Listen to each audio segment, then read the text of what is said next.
설교자 마음이 한결 편해집니다. 이번 주 제 일정부터 말씀드리는데요. 이번 주는 주일까지 제가 서울에 없을 예정입니다. 저는 그럴 마음이 없는데 우리 송 목사님 제안으로 우리 선지동산 임마누엘 동산에서부터 저 강원도 고성 통일전망대까지 기도하는 마음으로 걷기로 했습니다. 제가 통일 평화에 대한 지식이 있는 것도 아니고 그저 기도하는 것에 사명이 있다 생각을 해서 토요일까지는 걷고, 제 머릿속에는 그런 기억이 없는데 제가 한 1년 전에 저 부안에 있는 작은 교회를 한번 가겠다고 약속을 하는 모양인데 목사님이 전화를 했어요. 이번 주는 꼭 오시라고. 그래서 제가 작은 교회라 안 간다고 하는 오해를 받기 싫어서 가기로 했습니다. 저는 굉장히 삶이 조금 힘들 때 십자가를 묵상하면서 제 아픔을 예수님의 십자가에다 올려놓습니다. 예수님께서 내 몽에는 가벼우니까 다 나에게로 오라 하신 말씀이 생각나서 그렇죠. 우리의 아픔이 있다거나 뭐 이런 것이 있으면 걸음걷는 제 어깨에다 다 맡겨주십시오.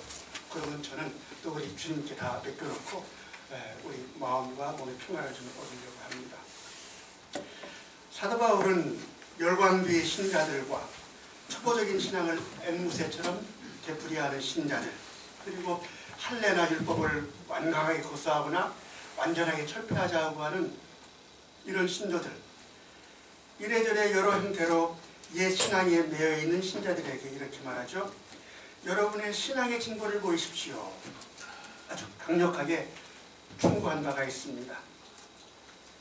사람이 태어나서 죽을 때까지 자아와 인격이 발달해가는 것처럼 신앙도 그에 따라 발달하고 성장해야 합니다. 바울이 말했어요. 이렇게 은유로서 신앙의 성장을 말했습니다. 여러분이 어렸을 때는 부드러운 음식을 먹었으나 장성에서는 딱딱한 음식을 먹습니다. 신앙이란 하나님과 관계됐기 때문에 변하지 않는다 그러는데 결코 그렇지 아니합니다. 하나님은 한결같으실지라도 우리의 문화나 삶의 환경이 변하기 때문에 그에 따라서 우리의 신앙의 내용도 달라지게 되는 것이죠. 좀 더 깊이 있게 생각하면 우리의 정신과 의식이 진보하는 만큼 하나님에 대한 이해와 체험도 달라지는 것입니다.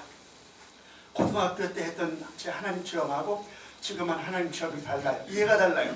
하나님 편에서가 아니라 제 의식이 변했기 때문입니다. 이런 면에서 신앙도 우리가 주님 나라 갈 때까지는 잘한다, 과제가 있다, 이렇게 말씀드릴 수가 있습니다. 신앙이 자라고 신앙이 진보하고 성장하는 것, 이거는 생명종교들의 특징입니다. 우리만 그런 게 아니라 이웃종교 불교도 마찬가지예요. 불교는 이것을 자리와 이타로서 설명합니다. 자리라고 하는 것은 나 혼자 배를 타고 저 니르바나 깨달음의 언덕에 이르는 것입니다. 그러나 만일에 역사적으로 이 자리신앙에만 불교가 머물렀다면 불교도 개인주의, 피란주의로 떨어지고 맙니다. 인류에게 도움이 안 돼요. 이타라고 하는 것은 모든 중생과 함께 저 깨달음의 언덕에 이르는 것을 말합니다. 이 대승은 깨달음도 같이 하지만은 이 땅에 있는 중생들을 위하여 구제하는 것까지도 포함합니다. 우리가 교회에서 집사님 그러는데 저분들은 보살님 그럽니다. 보살이라고 하는 것은 자기는 깨달았지만은 이 세상에 남아서 중생을 구제하는 부처가 바로 보살이죠. 종종 어떤 절에 가면 대웅전 사방을 둘러가면서 시부도라고 하는 그림을 그려놓았습니다.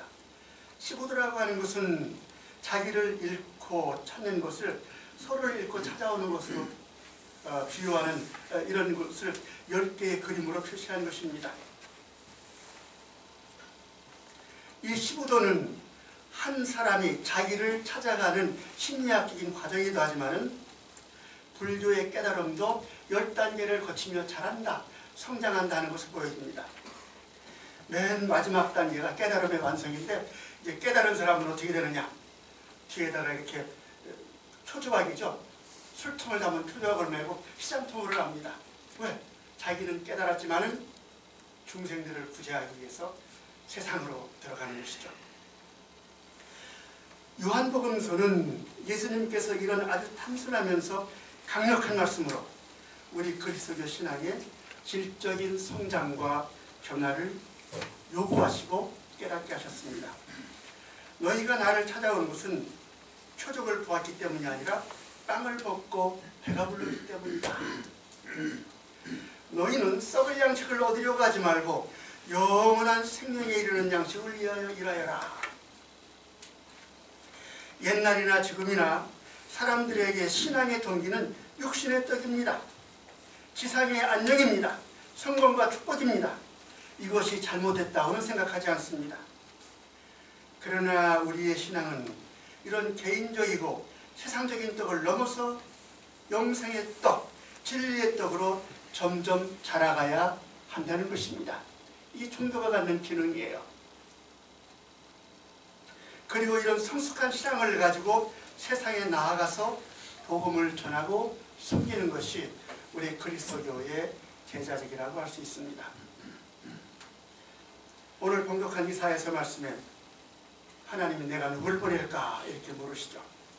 이사야가 제가 여기 있습니다. 저를 보내주십시오 하고 대답합니다. 구약의 예언자들이 다 하나님의 부르심을 받아요. 그리고 그 부르심 앞에 섰습니다. 이게 구약의 제자직입니다. 신약도 마찬가지예요. 새 공간복음서도 요한복음서도 사도행전도 주님이 제자들에게 땅끝까지 증인이 돼가지고 온갖 병을 고쳐주고 마귀를 쫓아내고 복음을 전하라 이렇게 말씀하고 계십니다. 이것이 제자직입니다. 성서 전체는 백성들에게 그리스도인들에게 이런 제자직을 요구하고 있는 것이죠. 그러나 우리가 처음 교회의 문을 두드릴 때는 육신의 빵 때문에 왔지만 제자직은 욕망의 신앙, 개인의 신앙, 육신의 떡에 매여있는 그런 신앙을 가지고는 제자직을 수행할 수가 없습니다. 이런 걸 가지고 수행하기 때문에 오히려 세상이 퇴보하는 거예요. 새해가 시작됐습니다. 우리 교회도 새로워지고 한국교회도 새로워지고 전체 세계 그리스도교도 새로워졌습니다. 정말 이 땅에서 제자직을 잘 수행해야겠습니다.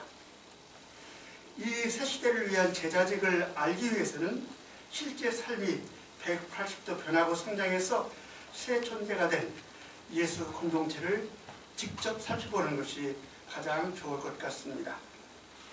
우리 프로테스탄트 전통인데요. 새해가 되면 교회마다 청지기주의를 정해서 재직도 임명하고 전도와 헌금도 강조하고 봉사도 강조하고 다짐도 받습니다. 그러나 우리는 오늘 더 본질적으로 제자직을 생생한 차원에서 나누어 보려고 합니다. 언젠가 간단하게 예수님의 제자단에 대해서 말씀드린 것 같은데 오늘은 더 구체적으로 또 직접적으로 제자직의 탄생, 그 정신, 그리고 훈련의 목표 이런 것들을 좀 두런두런 나누며 우리도 우리의 제자직을 좀 돌아보려고 합니다. 오늘 봉독한 마가복음서 3장 13절에서 19절, 마태복음서는 10장 1절에서 4절, 누가복음서는 6장 12절부터 16절에 예수님의 12 제자 명단이 들어있습니다. 뭔가 의도적으로 제자 집단을 좀 드러내려고 그러는 거예요. 요한복음서에는 12 제자 명단은 없어요. 그러나 요한복음서 1장 35절부터 52절에 빌립과 나다나엘이라고 하는 첫 제자들의 부름과 이름이 나옵니다. 그리고 요한복음서 3장과 예수님의 장례와 관련하여 니고데모와 아리마대 요셉이라고 하는 예수님의 제자로 간주할 수 있는 사람들의 이름이 암시되어 있습니다. 주일학교 때부터 배워가지고 머릿속에 바뀌었어요. 예수님 그러면 12 제자 생각이 납니다. 그런데 저보고 12 제자 이름을 대라고 그러면 잘 기억을 못해요. 그런데 제가 잘못된 게 아니라 복음서마다 이름이 좀 차이가 나기 때문에 뭘 어떻게 해야 될지 모르겠습니다. 복음서들을 꼼꼼히 살펴보면 몇 가지를 알 수 있는데요. 실제로는 더 많은 제자들이 있었습니다.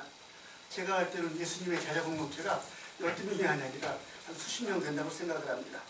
그런데 일부러 12이라는 숫자에 임의적으로 명단을 맞췄습니다. 그것은 교회는 새로운 이스라엘이다, 새로운 12지파다, 이것을 강조하려고 하는 것이죠. 이 12제자들이 또 다 남자들로 되어 있는데 실제로 복음서를 보면 여자들이 더 열심히 예수님을 따라다니고 후원하고 돕고 있습니다. 또 예수님의 십자가 옆에서 그 죽음을 목격한 것도, 예수님의 빈무덤을 목격한 최초의 증인도 여자들이었어요. 그리고 사도행전에 보면 곳곳에서 여자들이 전도하고 교회를 운영하는 것 알 수가 있습니다. 그런데 교회가 남성 중심, 가부장 중심이 되면서 선교의 주역이요, 교회 창설과 운영의 주역이었던 여자들을 빼고 남성들 위주로 제자단을 만들어내는 거예요. 요새 비평학으로 많이 밝혀졌습니다. 아무튼 이런 문제들은 있지만 이름에 오른 제자들을 중심으로 위대한 공동체와 제자적인 탄생을 좀 살펴보려고 합니다. 일단 12제자 명단이 복음서마다 조금씩 달라요. 그런데 윌리엄 바클레이라고 하는 성서신학자가 내 복음서를 세세히 대조 분석하고는 12제자 이름을 통일시켰습니다. 그 통일된 이름은 이래요. 첫 번째는 베드로, 두 번째는 야고보, 세 번째는 야고보 동생 요한, 네 번째는 안드레, 다섯 번째는 빌립입니다. 여섯 번째는 바돌로메인데, 이 바돌로메는 바클레이에 따르면 요한복음서에 나온 나다나엘과 동일 인물이라 이렇게 설명해 주고 있습니다. 일곱 번째는 마태, 여덟 번째는 도마, 아홉 번째는 야고보입니다. 열 번째는 다데오인데, 다데오는 누가복음서 6장 16절과 사도행전 1장 13절에 있는 야고보의 아들 유다와 같은 인물이라 이렇게 얘기하고 있습니다. 열 번째는 가난한 사람 시몬, 12번째는 가롯 유다입니다. 문제는 하나 있어요. 공간복음서하고 요한복음서는 역사적 배경이나 전승이 전혀 다른데 바돌로메를 나다나엘과 동일시한 거, 이런 것들은 좀 문제가 있다 이렇게 생각합니다. 그러나 이런 작은 문제들이 있지만 아무튼 이 제자들의 면면을 살펴보면 우리는 놀라움을 금할 수밖에 없습니다. 이 제자들의 명단 자체가 우리에게 엄청난 충격을 줄 수가 있습니다. 한번 구성을 보겠습니다. 그것 자체가 하나님 나라 복음과 삶의 특징입니다. 이 제자 집단의 구성은 아주 다양합니다. 우선 꼽을 수 있는 것은 세례자 요한의 제자들이 있었습니다. 세베대의 아들 요한과 안드레는 세례 요한의 제자들이었습니다. 그리고 실제로 복음서에도 요한의 제자들이 와서 예수님에게 이것저것 묻는 장면이 있어요. 우리가 상식적으로 예수님과 그 제자들은 무식한 사람들이었다 그러는데 이거는 역사적으로 사실은 아닙니다. 호러기를 거치고 귀환해서 유대인들은 세계 그 어느 민족보다 아주 단단한 회당을 중심으로 교육제도를 운영하고 있었기 때문에 유대인이면 누구나 오늘날의 중학교 교육은 다 마쳤어요. 그러니까 우리가 생각하듯이 난 누구 기업자도 모르는 유대인은 없다 이렇게 판단하는 게 좋습니다. 조철수라고 하는 슈메르 언어학자이고 성사학자가 있는데 최근에 예수청전이라고 하는 엄청난 책을 냈습니다. 이 예수청전은 그 당시 수많은 재료들과 관습들, 전승들, 비교정제를 통해서 예수님을 분석을 했어요.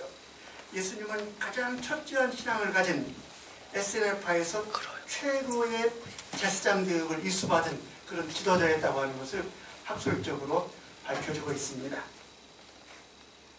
그리고 바돌로메와 동일시되는 나다나엘은 율법 박사입니다. 요즘 말로 말하면 최고 신학자이고 가문도 훌륭합니다. 그리고 예수님 자체가 랍비오니 또는 랍비님이라고 하는 호칭을 공식적으로 가지고 다녔습니다. 세례 요한은 SNF파 출신으로 알려져 있습니다. 그리고 예수님은 이 집단을 탈퇴한 것으로 여겨집니다. 이 SNF파 사람들은 이 타락한 세상과 엉터리가 된 하나님 신앙을 거부하고 사막의 동굴로 피신해 들어갑니다. 이 동굴 속에서 은둔 생활을 합니다. 결혼도 안 하고 세상과 접촉을 끊고 자신들은 의의 사자다, 빛의 자녀다. 그리고 언젠가는 하나님이 악한 세상을 심판하실 때 자기들은 살아남아서 새롭게 세상을 펼쳐갈 것이다. 이렇게 종말을 기다리며 철저하고 순수하게 신앙생활을 했던 아주 극단적인 서정파예요. 오늘날로 말하면 봉쇄 수도원의 수도승들이라고 할 수가 있겠습니다. 예수님 제자단에는 혁명당한 출신들도 있습니다. 베드로도 혁명당 출신으로 묘사되고 있습니다. 칼을 가지고 이제 누구 귀를 때려낸 적이 있죠. 바클레이에 따르면 알페의 아들 야고보와 열심당 시몬, 야고보의 아들 유다, 곧 다데오와 가룟 유다가 혁명당 출신이라고 합니다. 이 사람들은요, 가슴에다가 단도를 품고 다닙니다. 그리고 매국노나 로마의 앞잡이를 만나면 찌르고 도망가요. 이제 일명 시카리당이라고 하는데 우리말 시카라고 비슷하잖아요. 그래서 시카리당인지 모르겠습니다. 이게 예수님의 제자들이에요. 여기서 알 수 있는 것은 예수님의 제자 집단은 그 당시 서로 상종할 수도 없는 원수들로서 극과 극이 어울린 그런 공동체라고 하는 것입니다. 철저한 금욕주의자요, 은둔주의자인 세례요한의 제자들, 예수께서 그토록 위선자라고 책망하신 바리새인들, 칼을 품고 다니던 혁명대원들이 예수님의 제자단을 이루었습니다. 오늘날 우리 자유한국당하고 더불어민주당, 정의당이 함께 사는 거는 지금은 이유도 안 돼, 비교도 안 돼요. 더구나 마태는 세리 출신 아닙니까? 당시 세리라고 하는 직업은 로마를 위해서 일하는 그런 청부업자들입니다. 그리고 예수님 당시의 세리들은 규정된 세금만 받은 것이 아니라 온갖 악법을 이용해서 필요 이상으로 세금을 걷어가지고 축제를 했기 때문에 민족의 반역자예요. 그러니까 이제 혁명당원이 보면 칼로 찌르고 도망갔을 그런 존재가 세리입니다. 그런데 예수님이 불렀어요. 같이 살고 있어요. 이런 원수관계들을 예수님이 고루 불러서 제자로 삼으시고 훈련시킨 이유는 뭘까 도대체? 뭘까?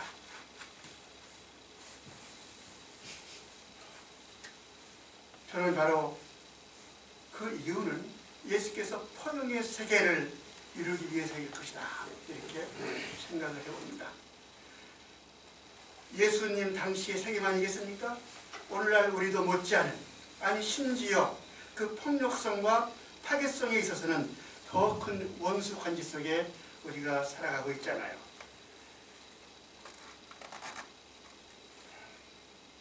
그리고 우리 교회도 그렇게 살고 있잖아요. 체제나 이념이 다르면 원수가 됩니다. 공산세계와 자유세계는 서로 원수예요.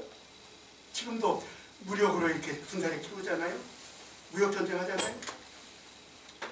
그런데 체제가 같고 이념이 같은데도 또 원수가 돼요. 오랫동안 구소련과 중국이 서로 원수예요. 제가 볼 때는 똑같은 공산주의인데 노선이 다르기 때문에. 소련과 중국이 다정한 척하는 것은 최근에 들어와서 일어난 일입니다. 우리 남북은 핏줄이 같은데도 이념이 다르기 때문에 그 추모심은 세계에서 그 유래를 찾아볼 수가 없습니다. 그것은 지난주 우리 목사님 설교를 통해서 우리가 너무나 가슴 아프게 들었습니다. 그런데 여러분, 이 원수 사이가 그냥 미움으로 끝나면 얼마나 좋아요. 서로 미워하고 상대 안 하면 얼마나 좋아요.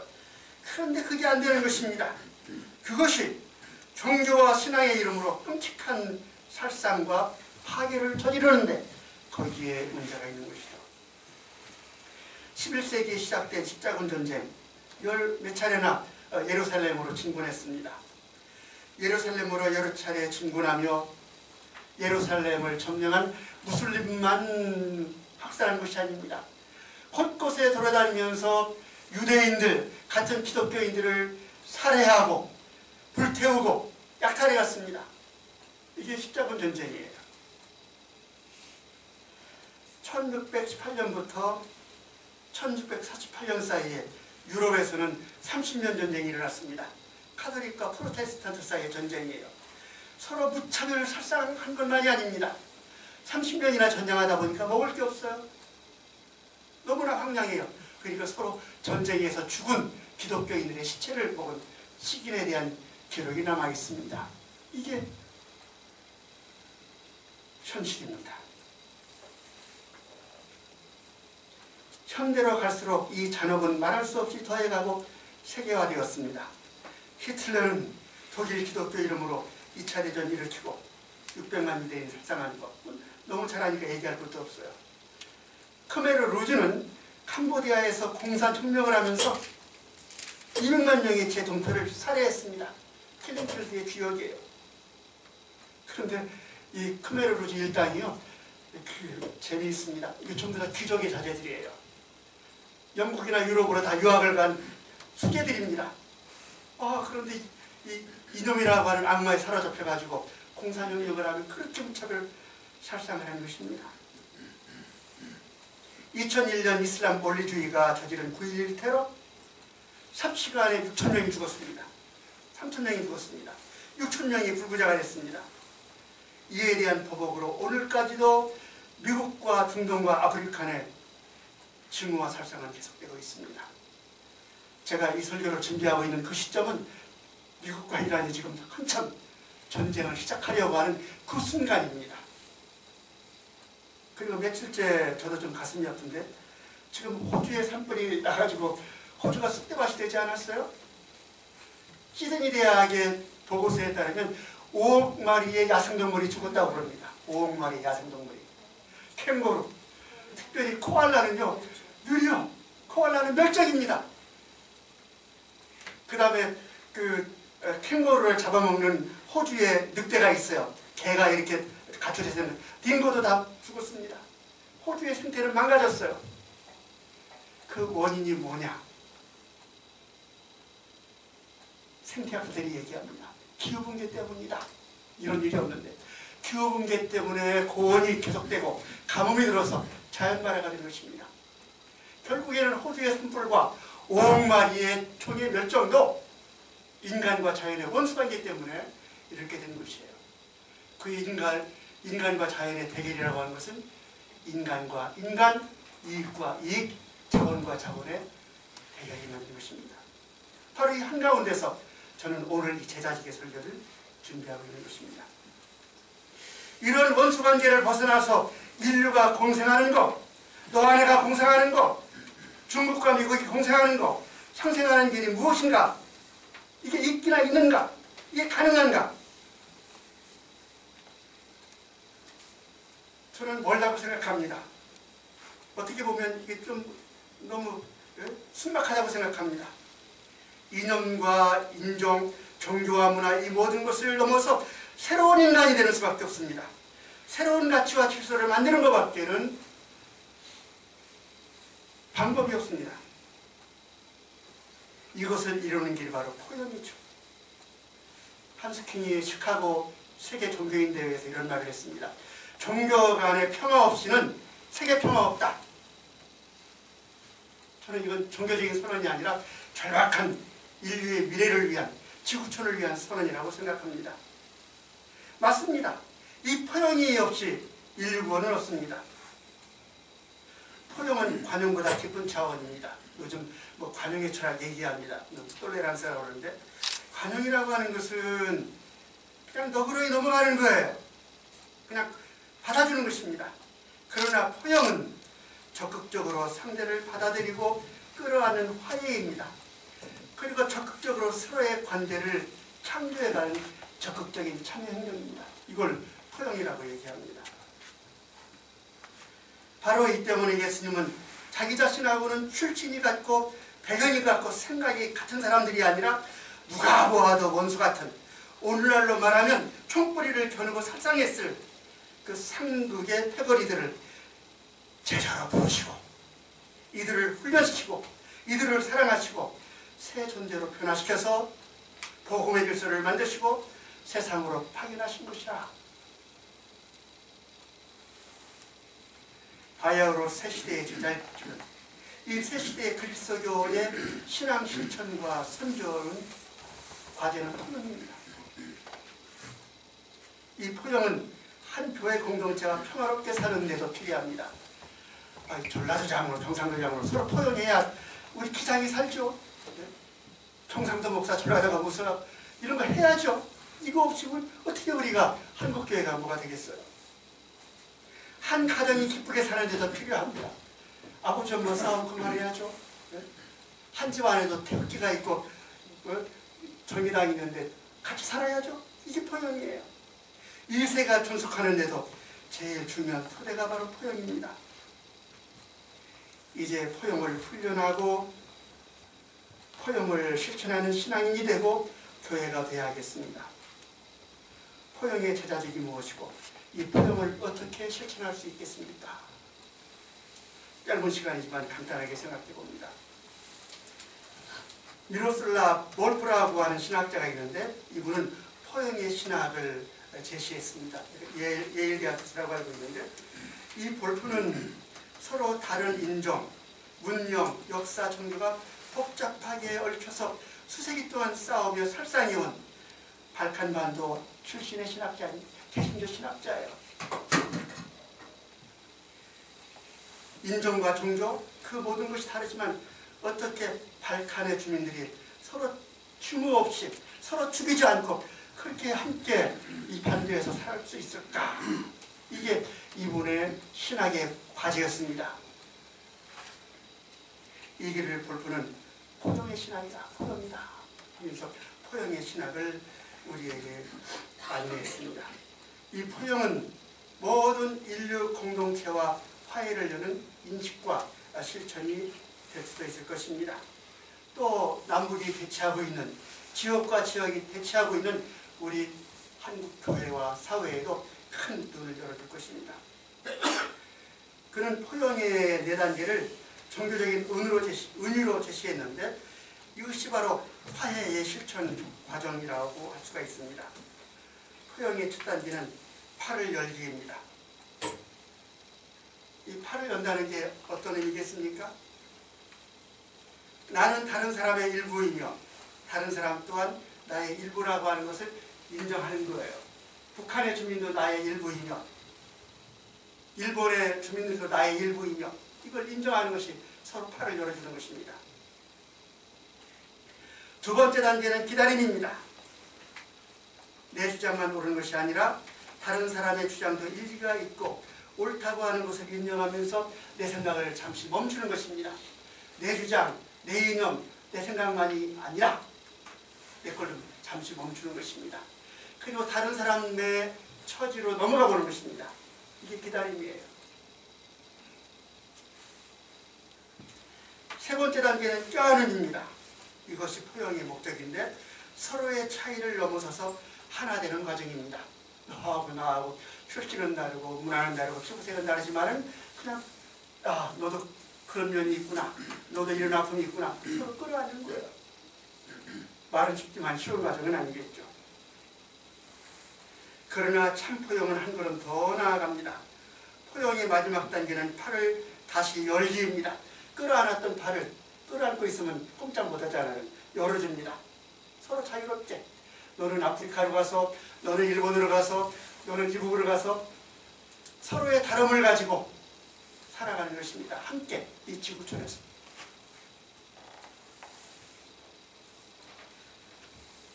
이 포용의 제자직으로 그리스도교가 거듭나야 하겠습니다. 무엇보다 이념과 체제 대결의 마지막 선출장인 한국교회가 이 포용의 제자직을 개교회와 한국 전체 교회 차원에서 훈련하고 익혀야겠습니다. 이념, 종교, 체제, 대륙, 인종, 성별, 피부색, 자연 이 모든 원소관계들이 서로 팔을 열게 하고 서로 이해할 때까지 기다리게 하고 끌어안게 하고 마지막으로 다시 팔을 열어서 한 지구에서 같이 살게 해야겠습니다. 이게 예수님의 제자직, 우리 교회의 제자직이에요. 예수님의 제자집 단에서 또 하나 알게 되는 것은 예수님의 12제자는 사랑과 생명으로 거듭난 집단, 새 존재가 된 집단이라고 하는 것입니다. 이 거듭난다고 하는 것, 변화된다고 하는 것, 이것을 회개라고 하죠. 몇 가지 증거를 보려고 합니다. 예수님 제자 중에는 부자 출신도 있어요. 일단 세베대의 아들 야고보와 요한은 예수께서 부르실 때 자기들을 위해서 그물을 손질하고 있었습니다. 이들은 배를 가지고 있었을 뿐 아니라 요즘 말로 말하면 생산수단을 가지고 있는 거예요. 일꾼들도 부리고 있었는데 이들을 다 버리고 저들은 예수님을 따랐습니다. 이 야고보와 요한은 성격도 불같고 급해서 천둥의 아들이라고 하는 그런 별명을 붙었어요. 누가복음서에 재미있는 게 있는데 예수님 일행이 사마리아를 지나가려고 하는데 사마리아 사람들이 예수 일행을 못 가게 막았습니다. 그러니까 이 두 형제가 예수님께 이렇게 여쭙는 거예요. 주님, 불이 하늘에서 내려와서 저들을 태워버리라고 우리가 명령하면 어떻겠습니까? 이 말은 뭡니까? 저놈들을 공격해서 말살하자. 이런 분노로 가득한 형제들을 예수님은 심하게 꾸짖으셨죠. 이 두 형제는 출세와 권세욕으로 가득했습니다. 예수께서 예루살렘으로 가니까 예수께서 무슨 큰 사건을 일으켜서 정권을 잡으시는 일로 알고 어머니를 등에 총을 넣습니다. 하나는 예수님 오른편에, 다른 하나는 왼편에 앉아주시오. 이 말을 듣고 예수님의 다른 제자들이 분개했다 이렇게 되어 있습니다. 이 말은 뭔가 하면 예수님의 12제자들이 하나같이 다 세속적인 욕망으로, 정치 욕망으로, 한자리의 욕심으로 예수를 따랐다고 하는 반증입니다. 가룟 유다 같은 경우는 많은 성서 주석자들에 따르면 예수께서 로마를 적대하고 예루살렘을 회복하고 유대인의 왕이 되기, 메시아가 되기를 기대했는데 예수가 안 그러는 거예요. 그래서 나중에 예수를 배신했다 이렇게 해석하고 있습니다. 이런 제자들인데 3년 동안 원수도 사랑하라고 하시는 예수님, 누구든지 첫째가 되면 꼴째가 되고 꼴째가 되면 첫째가 되고 나는 성지로 왔다 하신 예수님을 만나서 가르침을 받고 감화를 받고 훈련을 받자 새로운 존재가 됐습니다. 제3의 존재가 됐습니다. 저들은 예수님과 만나고 살면서 자기의 배경, 이념, 이해관계를 넘어서 지난주 목사님 말씀하신 대로 진영 논리와 이해를 초월해서 포용의 존재, 사랑과 생명의 존재가 된 것입니다. 이건 기적이에요. 기적이에요.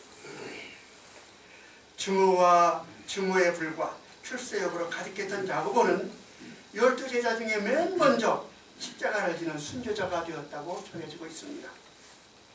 어느 전승에서는 요한은 자유로 넘치는 사람이 돼서 예수께서 돌아가실 때 자기 어머니를 부탁했다 이렇게 전해지고 있습니다. 하나 더 보죠. 바돌로메 즉 나다나엘은 율법학자였습니다. 그는 모든 것을 율법 지식으로 판단했습니다. 빌립비에 와서 예수님 얘기를 하니까 그는 구약을 인용하며 이렇게 말해요. 나사렛에서 무슨 선한 것이 나올 수 있겠어? 의심했습니다. 그러나 그가 예수님을 만나고 사는 동안에 그는 복음의 눈이 열려서 율법 지식으로는 촌동네 뜨내기인 예수를 메시아로 고백하게 됐습니다. 그리고는 그동안 여러 율법 규정을 들어서 가난하고 병든 이들을 죄인으로 규정했던 그는 저 인도에까지 가서 사랑의 복음을 증언하다가 선교자가 됐다고 하는 그런 전승을 남기고 있습니다. 이처럼 율법주의자가 복음으로 자랑했습니다. 내국노 세리마태가 정의로운 사람이 됐습니다. 혁명이 이념으로 무장한 야고보가 칼을 버리고 사랑이라고 하는 새로운 하늘오기를 갖게 됐습니다. 에세네 출신의 자자들도 은둔과 종파주의를 넘어서서 세상 한복판에서 예수 복음을 실천하는 사람으로 바뀌었습니다. 이렇게 모두가 새 존재로 거듭났기 때문에 원수였던 저들이 그리스도의 한 제자단이 될 수가 있었던 거예요. 그리고 제자들 자신들은 물론 그들이 흩어져 세운 예수 공동체는 모두가 한 가족 공동체로 살게 되었다는 것입니다. 누가 내 어머니며 내 형제들이고 자매들이냐?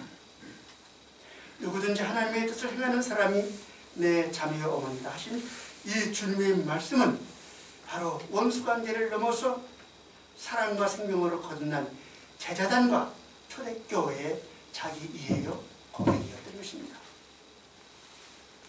저는 오늘 말씀을 마치면서 이 기적같은 변화의 원인에 대해서 주목합니다. 도대체 말도 안 되는 이 변화, 이 기적같은 거듭남, 이 새 존재의 한가운데 무엇이 있었을까? 어떤 거대한 충격파가 이런 설명하기도 어려운 새로운 변화를 만들고 새로운 집단을 만들고 새로운 세계를 열었을까? 바로 그 중심에, 그 근저에 하늘같이 높고 바다보다 넓고 끝을 측량할 수 없는 예수라고 하는 상상도 할 수 없는 인격과 사랑의 존재가 있었습니다. 그리고 모든 이념과 인간적인 제약을 뛰어넘어 사랑과 정의와 평등과 생명을 하나님의 통치로 선포하고 가르치는 복음이라고 하는 새 가치와 질서와 삶이 있었습니다. 그리고 그것을 실제로 섬김과 십자가로 보이신 예수님의 실천이 있었습니다. 바로 이런 예수의 부르심을 받고 그분과 3년 동거를 하면서 배우고 나누고 실천하는 과정 속에서 위대한 제자직과 하나님의 통치세계가 열린 것입니다. 바로 이 위대한 경험 때문에 나사렛 예수는 메시아로 하나님의 아들로 구세주로 고백되었고 예배를 받고 우주의 주권자여 통치자로 높여지게 된 것입니다. 이게 우리 그리스도교 신앙입니다. 이런 예수를 제대로 옹골지게 믿고 따르고 실천하는 것, 이것이 오늘날 제자직의 훈련입니다. 제자직의 실천입니다. 내 인생을, 우리 교회를, 이 세계를 생명 넘치는 축제의 장소로 바꾸는 방법입니다. 이런 원년을 시작하는 2020년이 되기를 소망합니다. 아멘.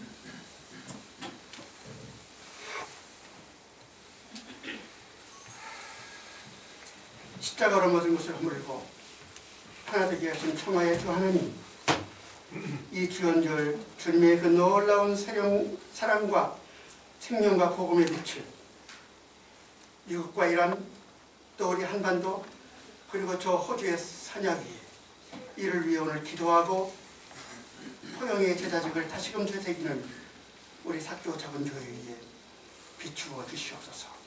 예수 그리스도 이름으로 기도드립니다.